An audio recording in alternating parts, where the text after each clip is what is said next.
In June of 2008, George Carlin died. He was 71 years old, and his death arrived with the particular weight of the loss of someone who had been, for a long time, assumed to be permanent. Robin Williams said very little publicly in the days that followed.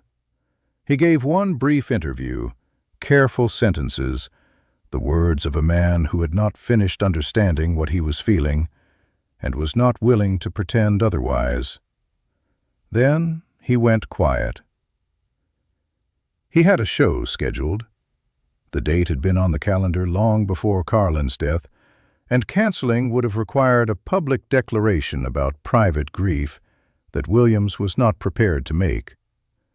He had always believed, in the way that comedians of his generation believed almost without exception, that the stage was where you went when things were difficult, not as escape, as the place where difficulty could be given somewhere to go. So he kept the date. He arrived at the venue, went to the dressing room, and sat down. The people who were with him backstage described a man they recognized, but operating at a different frequency than usual. Williams, in his normal pre-show state, was in constant motion, talking, moving, warming up with the particular nervous energy that had characterized his pre-performance hours for as long as anyone who worked with him could remember. That night, he was still. He sat in the chair. He did not move very much. After a while, he asked everyone to leave. They left. And in the 20 minutes before he was due to walk out, Robin Williams sat alone with whatever he was carrying, trying to figure out what to do with it. What most people know about that night is the broad outline. Williams walked out, dedicated the performance to George Carlin, and gave a show that audiences later described in terms that exceeded the language of entertainment. A show that was, in some way they could not easily name, about something larger than comedy while remaining entirely itself as comedy. But what most accounts leave out is what almost didn't happen. In those 20 minutes alone, Williams had considered not dedicating the show to Carlin at all. Not because he didn't want to honor him. He wanted to honor him more than anything else he wanted that evening.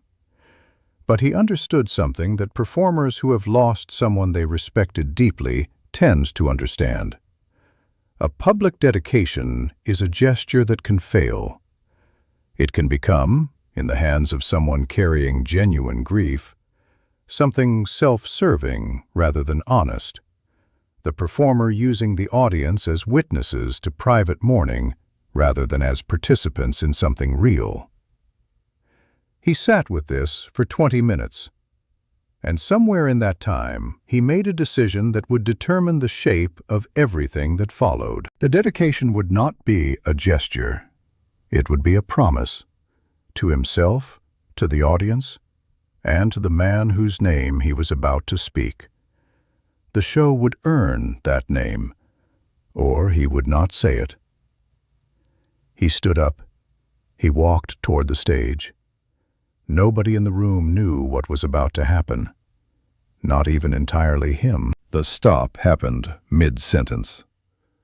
Williams was in the middle of a bit when he simply stopped. The specific content of the bit varies depending on who is remembering, because what people recalled afterward was not the material, but what followed it. He stood at the microphone. The laughter from the previous moment faded. The room waited. The particular waiting of an audience that has read the difference between a deliberate beat and a genuine stop. For a few seconds, with 2,000 people watching and the microphone live, and the silence fully audible throughout the room, Williams said nothing. He was not performing. He was not constructing a moment or setting up a shift in material. He was standing in the room with what had arrived while he was performing, the weight the stage was supposed to give somewhere to go, and he was letting it be there. The audience let him. Without instruction or cue, 2,000 people held the silence with him because they had read the difference and they knew which kind of moment they were inside. After a few seconds, Williams began to talk.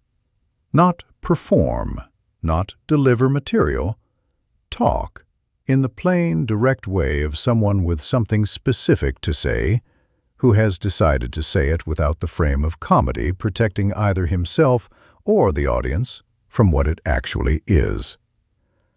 He talked about Carlin, not as a tribute in the formal eulogistic register.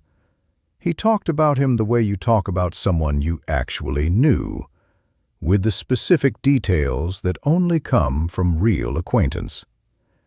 He mentioned something Carlin had said once that had stayed with him.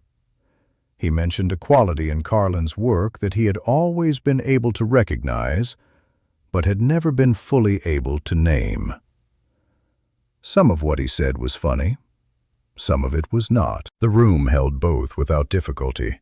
The gift of an audience that trusts the person on stage completely and is willing to be in the presence of something that does not need to resolve cleanly.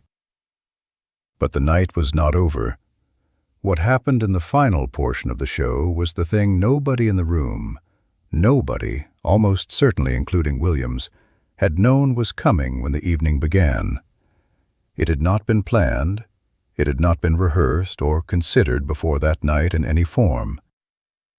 It came from the decision Williams had made alone in the dressing room, and it was the most honest thing he had said on a stage in years. What came next was not on any set list. It was something else entirely. To understand what Carlin had meant to Williams requires understanding the specific way one performer's example can shape another. Not through imitation, not through direct instruction, but through the particular permission that serious work gives to people who encounter it at exactly the right moment. Williams had first encountered Carlin's recordings as a young man in the early 1970s, still trying to understand what kind of performer he actually was. He had come to stand-up from an acting background, with an improvisational capacity that was unlike anything the comedy world had seen at that level.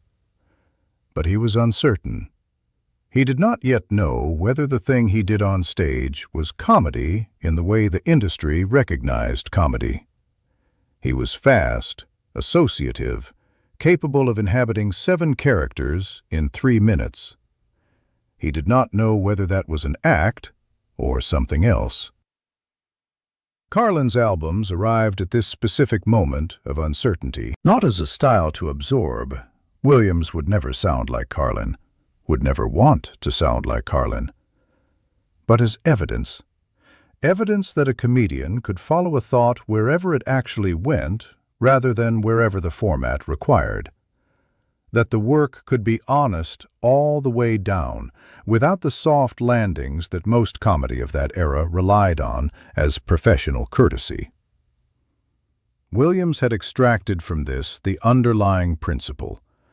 The most interesting comedy lived in the space between what the audience expected and what the performer actually had to say.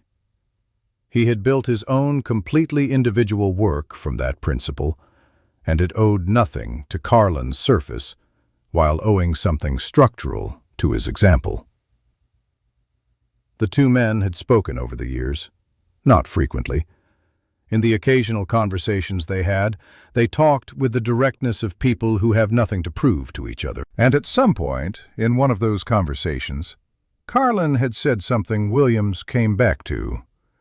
Not advice, an observation about what the stage actually is on the nights when it is most itself. That it gives the weight somewhere to go, not away, but somewhere. That the exchange is real. You bring it to the stage, and the stage takes a portion of it, and what remains is lighter than what you carried in. Williams had thought about this often. He had thought about it specifically in the dressing room that night, and he had thought about something else, something he had not, until that night, fully reckoned with.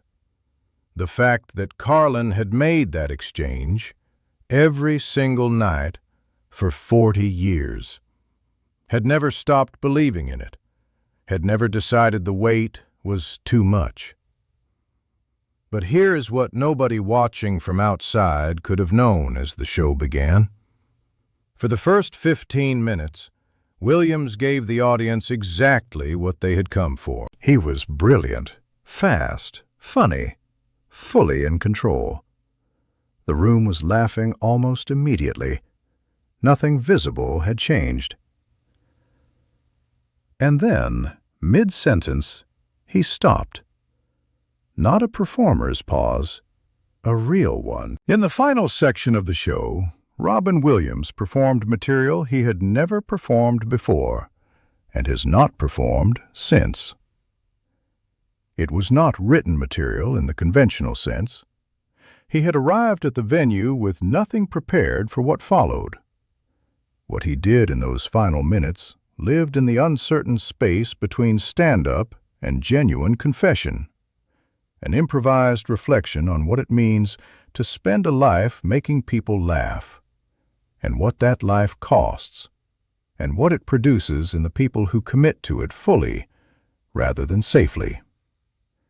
He talked about the specific exchange that comedy requires, about giving something real to a room full of strangers who have come expecting to be entertained, and finding that on the good nights, the room gives something real back.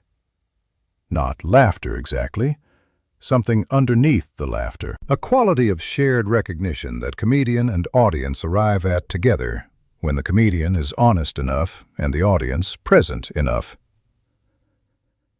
He talked about Carlin as the person who had shown him what this exchange looked like at its most complete, not by explaining it, by doing it night after night for 40 years, in front of audiences who gradually understood that what they were being given was not entertainment in the simple sense, but something more demanding and more lasting. And then, near the end, he said something that the people who were there returned to in the years that followed. He said the hardest thing in comedy is not the jokes. The hardest thing is the decision you make every night before you walk out, whether you are going to say the true thing or the safe thing. And he said that Carlin had made that decision every night for 40 years, always in the direction of the true thing. He said he had not always been able to make the same decision, that there were nights when what he had was the safe thing, and he gave the safe thing, and that Carlin had known this about him without saying so, and it had not changed the respect between them. And he said that what he owed Carlin, not as a tribute, not as a gesture, but as an actual debt that could only be repaid one way, was to keep trying to make the other decision, to keep going, on the nights when it was available, in the direction of the true thing. The room was quiet when he finished. Not the anticipatory quiet of an audience waiting for the next bit. The full silence of a room given something it did not have a name for when the evening began. Williams walked off stage. The house lights came up slowly. People sat for a moment before standing. George Carlin had been dead for a few weeks. Robin Williams had 11 more years. On that stage, on that night, in a room where people had come for a comedy show and stayed for something else entirely, both of them were fully present. The true thing had been said, and the room carried it out into the night in the way that rooms carry the things that matter, quietly, privately, for a very long time.